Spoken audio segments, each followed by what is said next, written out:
Mr. Peter Lawrence, you've had extensive experience in a range of different markets over a number of years, and you've picked up lots and lots of friends along the way. I know that you're very well known within the industry. You've picked up a ton of awards, more than you could carry, which speaks for your service. But what is the one thing that you're most proud of in your professional career, if you could pick one moment? Cool.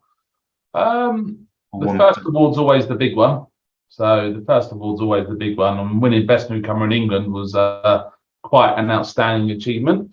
So yeah, I was delighted with that. But I think for me, what I'm extremely proud of is helping others. I think that's where I get my buzz. It's not about the money, and everyone can talk about money, but when people are struggling, when people are finding things hard internally at work, externally, and they reach out for just an ear, and then you see them change, and you've influenced them to be better people or put them into some right places to help them out. I think that's probably what I love doing, and moving people in their lives, as in moving homes, obviously is a big part of that. So having them living in their dream homes or the properties they can afford there and then, and big smiles on their faces and becoming friends and being part of our relationship, that's what it's about, really. So that's Peter Lawrence, the professional man, but Pete Lawrence in his sort of private life. I know that you're a family man, and if I were to ask you what you're most proud of, I already kind of know, because I see your gushing Facebook posts, and I've got to tell you, I've said this to you personally, but I've got a lot of respect for the sort of journey, almost leadership. But you're not just raising kids; you're giving them life skills. And I think when I look at, for instance, what you've taken your boys through in terms of their football training and things like that, and how important it is to you and their achievements is to you, I can, you can see that pride there. Yeah, I think for me, it's I never had a father. My birth certificate, I'm very open. There's a line through the father section, so I've never met him. I don't even know who his name is. And I would never have my children go through what I went through, being dyslexic, finding it hard to learn, finding it hard to understand things. Maths is great for me, but anything else you chuck at me is quite tough. So I've had to be a people's person, and to give the platform for my children is the absolute key. And not just my children, my wife, supporting her, and I find that is way more important for me than it is work. I only work 4 days a week, and I only work from 9 till 3 o'clock. That's it. Nothing. I don't care about anything else. It doesn't matter. And that's enough. And that is the balance that a lot of us need. And it's a challenge, isn't it, in our professional lives, particularly, I would say, post-COVID. A lot of people have had those lines blurred between work and home, and we all want a certain balance, but it takes discipline, doesn't it? Or a belief that you're not gonna lose if you spend time with your family. I think it's not like I don't work, but they come first. So yes, I'll be standing out on the training field, my son's training, and it'll be pissing down with rain, and I've got an umbrella up. Doesn't mean I can't look at an email and take a phone call. Yeah, so you're still there, but you're there for your kids. And my oldest now is coming to be 12, and in 6 years' time, he's driving. So I'm not going to see probably much of him then. So we've all got these little small windows, and if when they're all that age and they've all fled the nest, if I can physically stand up and say I've done my best for them, then that's cool. I'm happy with that. I know that you've got like an extensive background working for very well-established brands, and you earned your estate agency experience along the way, working for others and before opening your own. And it's anybody that knows Pete's brand, it's extremely professional. Your focus has always been on customer service. You're well known within your community. You've done some fantastic video interviews with local shop owners. You really are sort of that linchpin of the community. But I think you probably agree that if I said to you that estate agency in 2022 today, as we're speaking, is very different than it was when you first entered the industry. Yeah. Bearing that in mind, if you met a young Pete Lawrence today who was starting out, what's the one piece of advice you'd give him?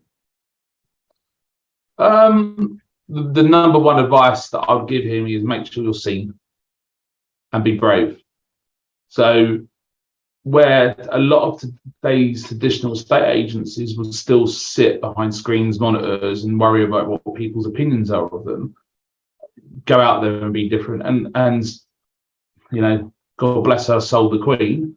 Her motto was, "If I'm not seen, I'm not believed." And if you're not seen, hence why she wore all these bright coloured dresses and bright coloured stuff, and she wanted to be seen, so then she was believed. Hence why, you know, more than half the population turned up to a funeral, regardless of what people's opinions were of her. So I think I would be bold, you know, even on my current business now, and it's lovely you saying about the way that we look and we feel in our professionalism. We're actually going for another rebrand. Again, we're going again. So, you know, and that's going to be probably the next 4 or 5 weeks. So it's always about that consistency of just don't, if I'm allowed to swear on this, I won't, I'll hold back. All right, I will. Don't give a fuck about what other people think of you, would be my opinion. Just go and do it and believe in yourself. Yeah, well, you've always been that way. And you know what? I listened to you on, I mean, I'm cheating a little bit because you and I know each other from other places and work and so on. But so I know a bit about you. But I was also listening to your interview with Chris Watkin, and very much at the heart of that particular podcast that I listened to was your ethos of, you know, you try not to give too much of a damn about what other people are saying or thinking about you, and you just try to sort of plow your own way through. Is that just a skill that you develop? Does it take effort? Is it just the way that Pete Lawrence is built, or is it actively you need to work on it? I think it's a thing where I used to care, and I think where I work with people external of this industry. So I work with sports psychologists that work with me, even though, you know, obviously I don't look that sporty, but you'll always be an athlete to me. But I look at all these other people, influencers from external this industry, and how can they help me? And the biggest thing that I think, one, in sports, because obviously, as you know, I'm quite heavily involved in the sport in football scenes, but two, the mindset is a massive thing in anybody's life. And when you run through people's mindsets, sort of, and let's put it into football terms really, really quickly. You know, my son's a goalkeeper, and thank you for picking up on it, my eldest boy. But if Brody woke up in the morning and he's got a really important game, and his thoughts are, I'm going to drop the ball today, right, being a goalkeeper. So your thoughts would then lead into your behaviours. And you have thoughts which then go into, thoughts then goes into your feelings. Your feelings are anxious, worried, all that aspects of things. And that then leads into your behaviours of, shit, what happens? He does drop the ball and someone does score. So you need to change that thought process. What does it matter what people think about me? Is it going to affect my life personally? When I go home and see my 3 children, my lovely little dog, my beautiful wife, it doesn't matter. And I think that's where I've changed over the last 5, 6 years. And look, I've always been direct and I've always been open. Anybody can ask me any questions about my life and I'll tell them. And I think that's where I'm slightly different, is because I don't care. I care about the people that are very close to me, that are in my circle. But apart from that, it doesn't matter. It really doesn't. We have a myriad of issues facing us in the current market we're entering. It feels a little bit more challenging, and there are some changes that are going to have to be made in terms of the way that we're working. I think one of the most interesting things that we've had over the past few years is that it feels like more of us are collaborating to solve problems within the industry than previously. Although a lot of us talk about it, there is also some action going on in the background. If you could pick one issue that you think is really sort of facing estate agents that we should all get together and devote energy to fixing, what would it be for you? The one issue is self-belief. And I think within this industry, everybody seems to be afraid of failing, which is one, okay, I get that. No one wants to fail. But if you believe in yourself and you believe how great you are, you'll have a great business. And that's really it. So if you believe how good you are as a lister, and you train yourself and you develop yourself and you want to learn, you'll be the best.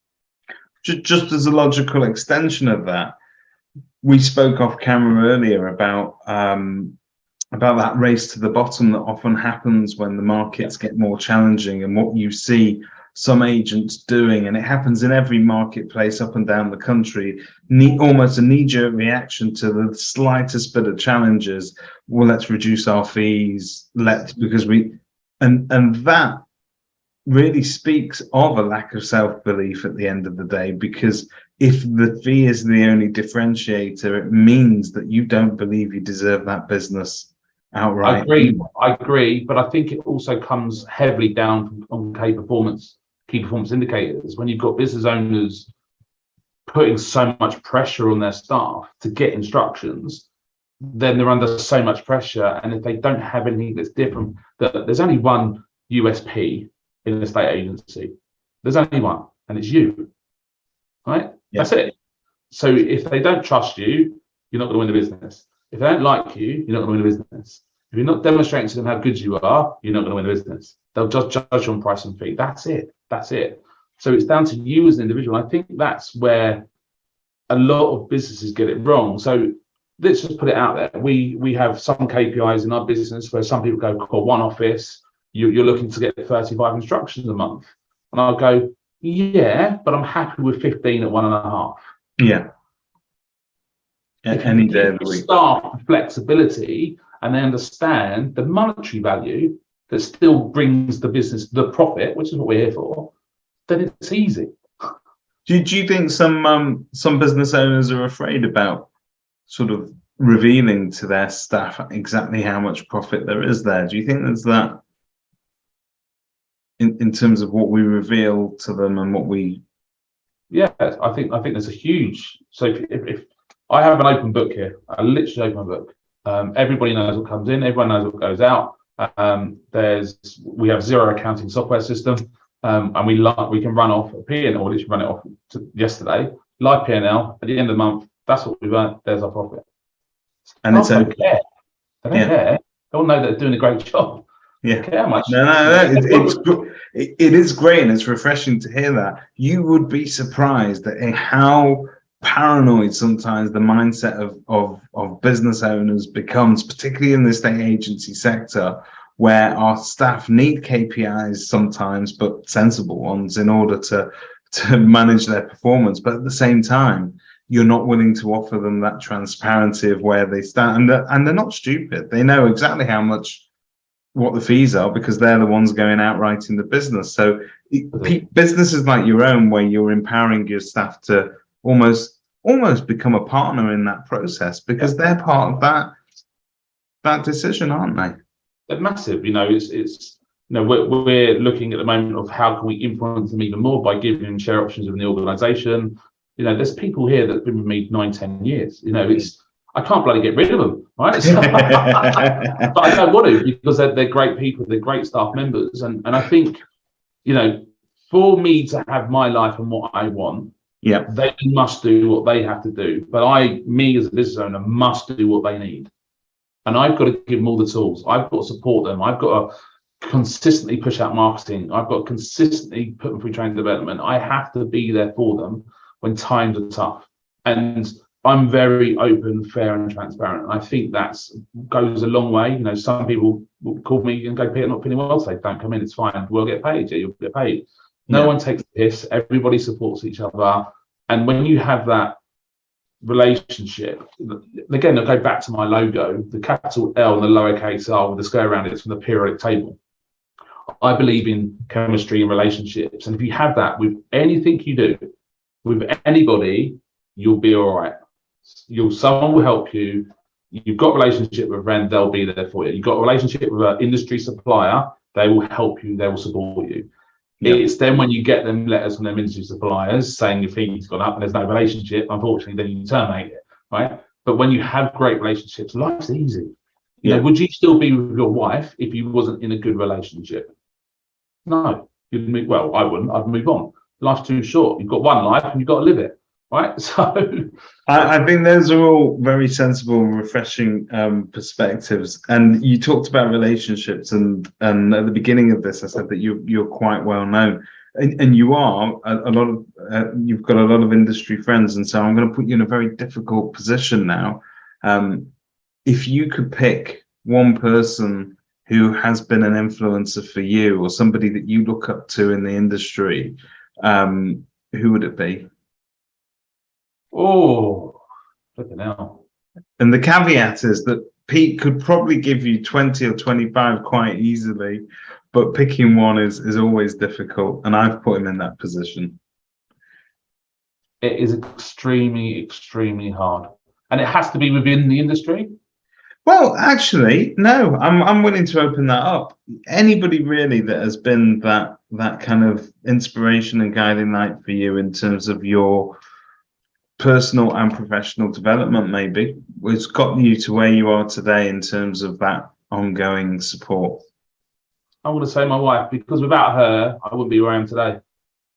And I think that's what it comes down to. I think if you don't have the right people around you, you can't achieve anything in your life on your own.